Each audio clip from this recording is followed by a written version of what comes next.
유인을 하게 되면 현재 시점에서 아마 여기 위에 있는 2줄 정도까지는 충분히 자라고도 남았을 것이라고 생각합니다. 그렇게 되면 이 줄을 넘어서 통로로 이렇게 터널식으로 성장을 하는 그러한 상황이 되었을 텐데, 좀 손이 많이 가더라도 이와 같이 Y자형으로 벌려준 다음에 그 후에 추가적인 줄 작업을 하게 되면 현재 보여지는 정도로 이만큼까지 키를 억제할 수 있는 것 같습니다. 아주 심한 편입니다. 아마 제가 고추 농사 지으면서 이 정도까지 칼슘 결핍이 심한 것은 처음 겪는 것 같습니다. 그리고 이쪽 부분이 전에 제가 칼슘 결핍이 가장 심했던 곳이라고 소개를 해드렸었는데, 초기에 달리기 시작했던 고추들은 그런대로 괜찮은 상황을 보이고 있는데, 그 후에 온도가 급격히 올라가면서 아주 심한 칼슘 결핍 현상이 있었습니다. 그런데 그 후로 이 고추나무가 기온에 적응을 한 것인지 다소나마 칼슘 결핍 현상이 줄어들었습니다. 물론 이쪽에도 이렇게 보이고 있고 여기도 보이고 있는데 완전히 사라졌다고는 할 수 없겠습니다만은 이전 상태에 비하면 많이 변화된 모습을 관찰할 수가 있습니다. 이쪽 하우스 끝부분이 거의 초토화되고 있습니다. 무슨 영화의 핵전쟁 이후의 모습처럼 시쳇말로 작살이 났습니다. 그리고 이쪽은 여기서부터 저 안쪽까지 응애 피해가 아주 극심했던 곳입니다.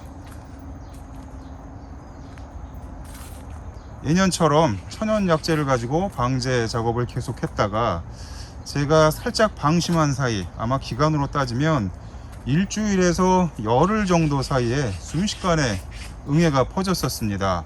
그래서 지금 보시는 것처럼 이렇게 고추도 제대로 성장을 못하고 잎도 낙엽지는 것처럼 완전히 떨어졌었는데, 더 이상 제가 사용하던 방법대로 하면 걷잡을 수가 없을 것 같아서 천연약재 방제를 포기하고 그 후에 응애 전문 약재로 방제 방법을 바꿨습니다. 그랬더니 그 후의 모습은 이 위쪽에 성장하는 새순을 보면 알 수가 있겠습니다. 물론 현재도 이렇게 잎이 말리면서 그 흔적이 계속 지속되고 있는 부분도 있기는 한데, 새롭게 올라오는 이 신초 부분 새싹들은 제가 판단하기에는 어느 정도 정상치에 가깝게 변화되고 있다고 할 수가 있겠습니다.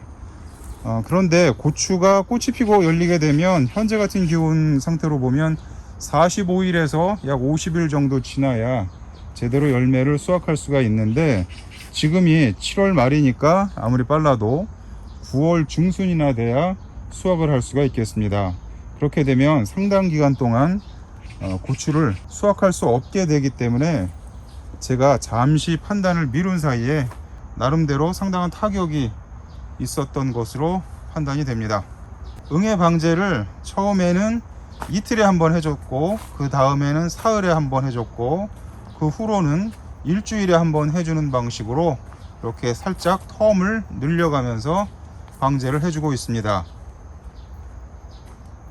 이쪽도 말씀드린 것처럼 윗부분에 새로 자라고 있는 순들은 거의 정상화가 되어가고 있습니다.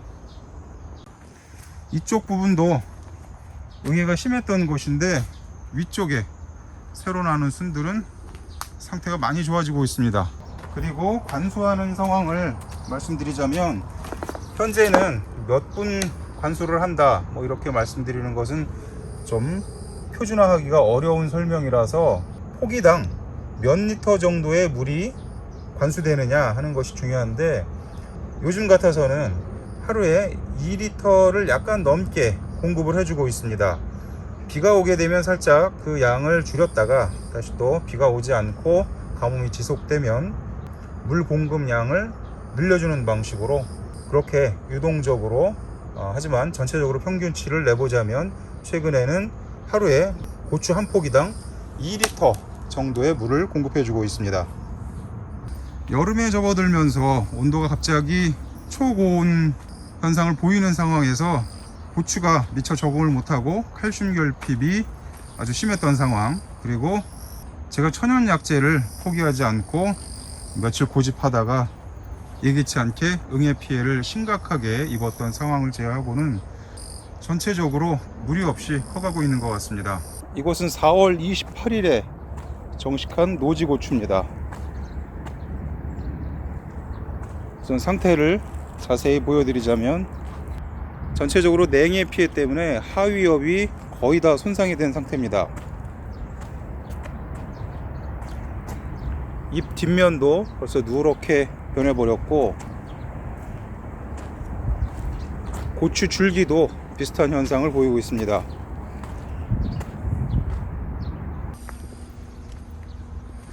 이쪽은 노지 고추밭입니다. 아직까지 이 아래쪽이 완전히 다 익어서 수확을 할 정도까지 진행되지는 않았습니다. 하지만 현재 상황으로 보면 총체벌레 피해도 거의 없고, 올해는 아주 짧은 장마 이후에 계속 가뭄이 이어졌기 때문에 아직까지는 뚜렷하게 탄저병 징후는 없습니다. 그리고 어느 정도 고추가 달렸냐 하면 이렇게 쭉 이쪽으로 올라가면서 관찰해 보면 이만큼까지 달려 있습니다.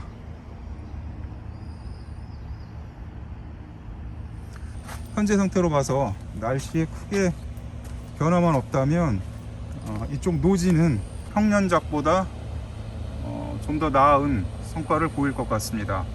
이렇게 아래쪽에 크게 탈 없이 잘 크고 있습니다. 여기도 제가 뒷걸음질 치다가 그냥 주저앉았는데 이만큼 달렸습니다. 그리고 크기 비교를 위해서 제가 손으로 고추를 만져보자면 이만한 정도까지 성장을 했습니다.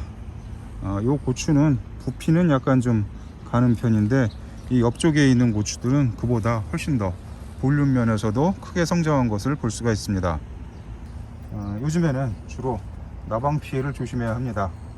하지만 그 나방 피해도 지금까지는 그럭저럭 괜찮게 방제가 되고 있습니다.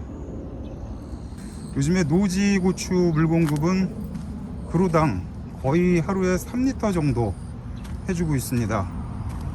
제 판단으로는 현재 상황이 아주 가뭄이 극심한 상황이라고 생각을 하기 때문에 그루당 3리터 정도 하루에 공급을 해주고 있는데, 크게 현재 상황으로 봐서는 그만한 물 공급량이 문제가 되고 있지는 않는 것 같습니다. 좀 더 관찰을 하면서 물 공급량을 올리든지 줄이든지 유동적으로 대응을 할 생각입니다.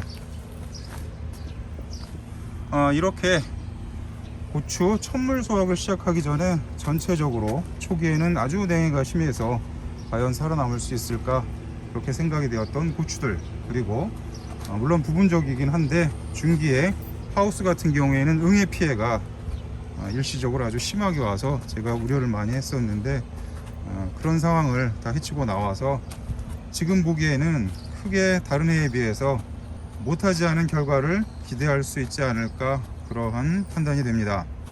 제가 고추를 기르는데 다른 분들하고 약간 다른 면이라고 할까, 차별점이라고 하기는 좀 어렵긴 한데 어떤 부분이 있느냐 하면, 저는 가급적이면 최소한의 조치만 하고 그냥 내버려 둡니다.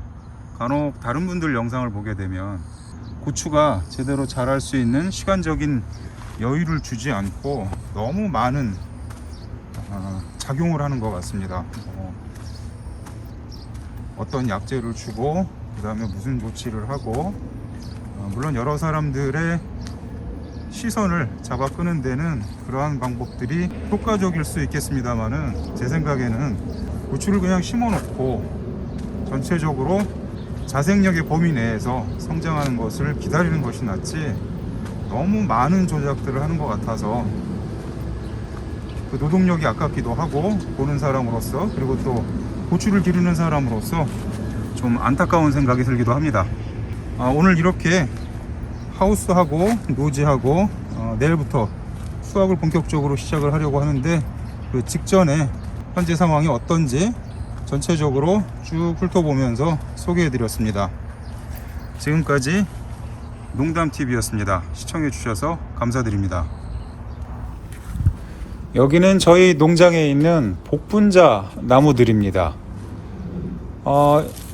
몇 해 전에 양재동에서 별 생각 없이 이 복분자 나무를 사다가 심었었는데 상당한 거리에 떨어져 있는 하우스 안에도 가끔 복분자 싹이 올라오는 곳을 보고 제가 깜짝 놀랄 때가 있습니다.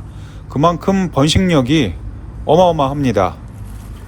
그리고 요즘같이 가장 무더울 때 이 복분자 따는 일이 더해지다 보니까 사실 좀 짜증나는 면도 없지 않아 있기는 하지만 나중에 술을 담가서 제가 생각날 때마다 한 잔씩 하기도 하고 또 집사람이 요리 재료로 사용을 하기도 합니다.